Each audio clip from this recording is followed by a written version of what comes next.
یہ جو آیت ہے وَنَفْسٌ وَمَا سَوَّاهَا فَأَلْهَمَهَا فُجُورَهَا وَتَقْوَاهَا، اس پر ایک بڑا بنیادی اشکال یہ اعتراضی کیا جاتا ہے کہ چلیں آپ کا یہ مقدمہ تھوڑی دیر کے لیے ہم مان لیتے ہیں کہ انسان کو خیر و شر میں تمیز کرنے کا شعور دیا گیا ہے، لیکن یہ تو شعور ہے اچھے اور برے کو الگ الگ کیٹیگریز کے طور پہ سمجھنے کا، یعنی ایک چیز بلیک ہے ایک چیز وائٹ ہے، انسان یہ سمجھتا ہے کہ بلیک کون سی ہے وائٹ کون سی ہے، لیکن اس نے کون سی اختیار کرنی۔ میں ایک اقتباس پڑھنا چاہوں گا آپ کے سامنے۔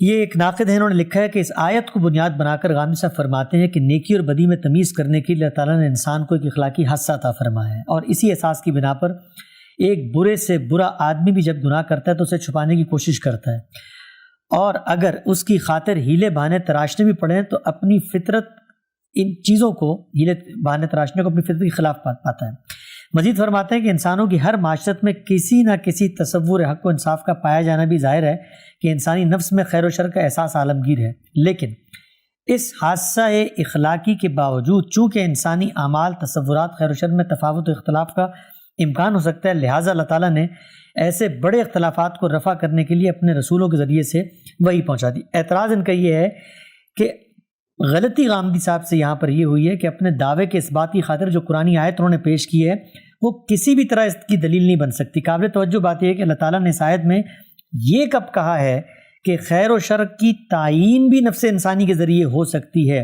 اس آیت میں صرف اتنی خبر دی ہے کہ اصل خیر و شر جو بھی ہو ہم نے نفس انسانی میں ودیت کر دیا ہے اور بس، لیکن خیر و شر کے معافی جو بھی تصور ہے، یعنی کسی عمل کے خیر ہونے کا کیا اصول ہے، شر ہونے کا کیا اصول ہے، تعین کیسے کی جائے گی، یہ سب کچھ تو یہ آیت بتاتی نہیں ہے۔ قرآن مجید کی بے شمار آیات ہیں جو اسی مضمون کو واضح کرتی ہیں اور وہ بتاتی ہیں کہ خیر و شر، حق و انصاف، عدل و ظلم کا واحد حتمی ذریعہ صرف اور صرف وہی ہے۔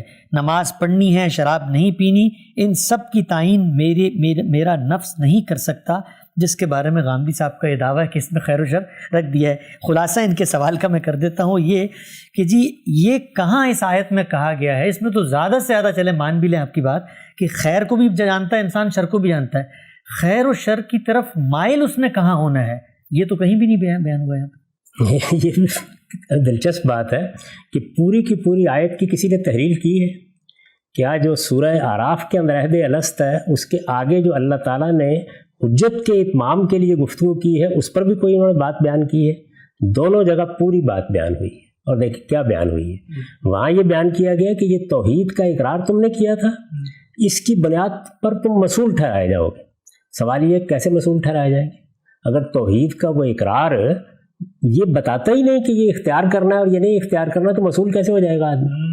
یہ بڑی اہم بات کی ہم سے۔ بات یہ ہے کہ اللہ تعالیٰ پھر کس بنیاد پر حجت تمام کرے گا؟ بندہ تو آگے سے کہے کہ دو امکان تھے، مجھے کیا پتہ؟ وہ جو واقعہ ہے جو قرآن مجید نے بیان کیا ہے وہ واقعہ کیا کوئی عبث واقعہ ہے؟ اس پر اللہ تعالیٰ اتنا بڑا نتیجہ نکال رہے ہیں، یہاں بھی نکال رہے ہیں۔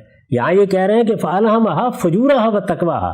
دلچسپ بات یہ ہے کہ خیر و شر تو ہم عام طریقے سے اس کی تعبیر کرتے ہیں، وہاں تو پوری بات بیان کر دی ہے، فُجُورَهَا وَتَقْوَاهَا، یعنی اس کے اندر یہ الہام کیا گیا ہے کہ کس طرح نافرمانی کرو گے خدا کی اور کس طریقے سے اپنے آپ کو اللہ کے حدود کا پابند بناؤ گے۔ پوری بات بیان کی گئی ہے۔ خیر و شر تو اصل میں اس کا بڑا ناقص ترجمہ ہے جو بات بیان کی گئی، فجورہا و تقواہا، یعنی نفس جس وقت اللہ کی نافرمانی کی طرف جاتا ہے، غلط راستوں کی طرف جاتا ہے، جب وہ شر کو اختیار کرتا ہے تو اس کی حقیقت اس پر الہام کی گئی ہے، اور جب وہ تقوی اختیار کرتا ہے یعنی اللہ کے دیے ہوئے ڈسپلن کے اندر آنا چاہتا ہے اس کی حقیقت الہام کی گئی ہے۔ اور آگے کیا ہے؟ یہاں بھی مسئولیت بیان کر دی، قد افلح من زکاہا وقد خاب من دساہا۔ تو اس لیے یہاں پوری بات بیان ہوئی ہے۔ اس پوری بات کو سامنے رکھ کر کرنا کیا چاہیے معترضین کو؟ فجورہا و تقویٰ کی پوری تعریف کریں، الفاظ کا بتائیں کیا مطلب ہے، یہ بتائیں ان کو الہام کرنے کا یا ذکر کیوں ہوا ہے، یہ بتائیں آگے قد افلح من زکاہا کا کیا مفہوم ہے، یہ بتائیں کہ جو سورہ اعراف میں بات کہی گئی ہے اس کے بعد مسئولیت کیسے پیدا ہو گئی ہے، یہ بتائیں کہ اللہ تعالیٰ نے جو یہ کہا ہے کہ تمہاری فطرت ہے جس کے اندر میں نے دین رکھا ہے، ذالک الدین القیم، یہ ساری باتیں کیا صرف یہ بیان کرنے کے لیے اللہ تعالیٰ نے کہی ہیں کہ میں نے بس تمہارے اندر کوئی خیر شر نسبت کسی کی پڑیا ہے وہ ڈال دی؟ شعور ڈالا ہے، اس کا احساس ڈالا ہے. یہی احساس ہے جس کا آپ عالمگیر سطح کے اوپر ظہور دیکھ رہے ہیں. اس وقت پوری دنیا سے جب آپ گفتگو کرتے ہیں، مجھے یہ بتائیں کہ جب آپ نے یہ کہنا ہوتا ہے کہ امریکہ نے فلاں معاملے میں ظلم کیا ہے، صدام حسین نے یہ غلط کام کیا ہے، فلاں شخص نے لوگوں پر ستم توڑا ہے، فلاں عدالت نے غلط فیصلہ دیا ہے، تو آپ پیغمبروں کا حوالہ دیتے ہیں اس موقع کے اوپر. یہ ساری گفتگو انسانی فطرت کی بنیاد پر ہو رہی ہوتی ہے. اس کو بیان کر رہا ہے قرآن مجید. تو یہ کس طرح کی تنقید ہے؟ یعنی ہونا تو یہ چاہیے تھا کہ آیات کو بتایا جاتا، اور میں نے آپ کو بتایا ہے کہ اس کو اسی طرح سمجھا ہے ہمارے ہاں سلف میں، صحابہ کرام میں سے بہت سے بزرگوں نے، تابعین میں سے بہت سے بزرگوں نے، اور اس کے بعد مولانا سید ابواللہ صاحب مودودی کے اقتباسات میں نے آپ کے سامنے رکھے ہیں. استاد امام نے ایسے ہی سمجھا ہے. اچھا، ابن تیمیہ کا میں ذکر اس لیے نہیں کرتا کہ وہاں بہت سی دوسری بحثیں کلامی نوعیت کی چھڑ جائیں گی، لیکن انہوں نے بھی اس کو بنیاد بنا کر بہت سی چیزیں کہی ہیں. سب لوگ کیا رہے ہیں کہ کیا اللہ تعالیٰ نے فطرت میں ڈالا ہے. کل مولود یولد علی الفطرہ کا کیا مطلب بیان کر رہے ہیں؟ اسلام. آپ مجھے بتائیں کہ یہ کیا ہے. یعنی جو اجمال آپ بیان کر رہے ہیں آپ کے ہاں، تو اس کی تفسیر کرنے والے لوگ اتنا بڑا لفظ بول رہے ہیں. میں نے تو صرف خیر و شر کہا ہے، وہ کہتے ہیں اسلام. کل مولود یولد علی الفطرہ کا مطلب ہے یولد علی الاسلام. تو وہ اسلام اور مثالیں کیا دی ہیں؟ نماز. یہ زیر بحث کہاں ہے؟ یہ کون کہتا ہے کہ وہ لوگ کہ جن تک کسی پیغمبر کی دعوت نہیں پہنچی، جن کو اللہ تعالیٰ کا پیغام نہیں پہنچایا گیا، ان سے نماز کے بارے میں پوچھا جائے گا؟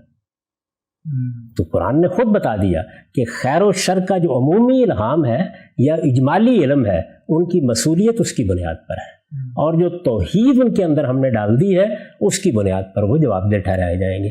پھر عرض کر دوں لیبلوکم فیما آتاکم، جتنا جتنا ملتا جائے گا اس کے لیے لوگ جواب دہ ہوتے چلے جائیں گے. تو جب پیغمبر کی دعوت پہنچ جائے گی، پیغمبر کی ہدایت پہنچ جائے گی، اس کے لیے جواب دہ ٹھہرائے جائیں گے. اللہ تعالیٰ علم پہلے دیتا ہے، پوچھتا بعد میں ہے. ہماری مذہبیت علم بعد میں دیتی ہے، پوچھنا پہلے شروع کر دیتی ہے. تو اللہ تعالیٰ نے تو ایک ایک مرحلے کو واضح کیا ہے. اور اگر آدمی میں بصیرت ہو اور وہ جو ہمارے ہاں کے علم کلام کی روایات ہیں ان سے اوپر اٹھ کر اللہ کی کتاب کے اندر اتر کر دیکھے، تو اس سے اندازہ ہو کہ ایک ایک سوال کا جواب دے دیا ہے. فلسفے کی پوری ما بعد طبیعیات کو اٹھا کر ایک طرف رکھ دیا ہے اور بتایا میں نے ایسے انسانوں کو بنایا ہے. ٹھیک. ایک شراب کی مثال بھی تھی آپ نے. شراب کا اس سے کیا تعلق ہے؟ یہ مجھے بتائیے کہ یہ بحث کہ کون سی چیزیں کھانے میں اچھی ہیں، کون سی کھانے میں بری ہیں، ان کی ایک ہے تعین و تفصیل اور اطلاق. یہ تو ہمیشہ ایسے ہی ہوگا کہ پیغمبر آ کے کریں گے. لیکن ان کے مبادی کیا ہیں، ان پر ہم آگے چل کر جب آپ یہ بحث اٹھائیں گے تو میں عرض کروں گا کہ یہ جو مذہبی چیزیں ہیں جیسے طیبات و خبائث کا فرق ہے، یہ کس بنیاد پر ہے، فطرت کہاں تک رہنمائی کرتی ہے، پیغمبروں کی ضرورت کہاں پڑتی. جی، اس کو تفصیل سے ہم دیکھتے ہیں، تفصیل سے دیکھیں گے. یعنی یہ اصل میں اب وہ ہدایت زیر بحث آئے گی جو پیغمبروں کے ذریعے سے ملتی ہے. یہاں دعویٰ یہ نہیں کیا جا رہا کہ ساری جو پیغمبروں کے ذریعے سے ہدایت ملتی ہے وہ فطرت میں ودیت کر دی گئی ہے. بتایا یہ جا رہا ہے کہ دین کی ایک بنیاد ہے، وہ کیا ہے؟ توحید اور خیر و شر کا شعور. یہ انسان کی فطرت میں دیا گیا ہے. پیغمبروں نے آ کے اس کی تفصیل کر کے اس کو ایک باقاعدہ شریعت میں بدلا ہے. یہ تو کبھی آج تک میری زبان سے لفظ نہیں نکلا کہ شریعت فطرت میں ودیت کی گئی. بلکہ آپ کو دیکھیے جو میرے ہاں خور و نوش کی بحث ہے اس میں میں اصرار کر رہا ہوں کہ فلاں فلاں روایتیں بیان فطرت ہیں، بیان شریعت نہیں ہے. شریعت کا مطلب یہ ہے کہ انبیاء کے ذریعے سے اب جو کچھ بتایا جا رہا ہے، تو جو انبیاء کے ذریعے سے بتایا جا رہا ہے اسے فطرت میں ثابت ہی کب کیا جا رہا ہے کہ آپ اس کی بنیاد پر معارضہ کریں. ٹھیک.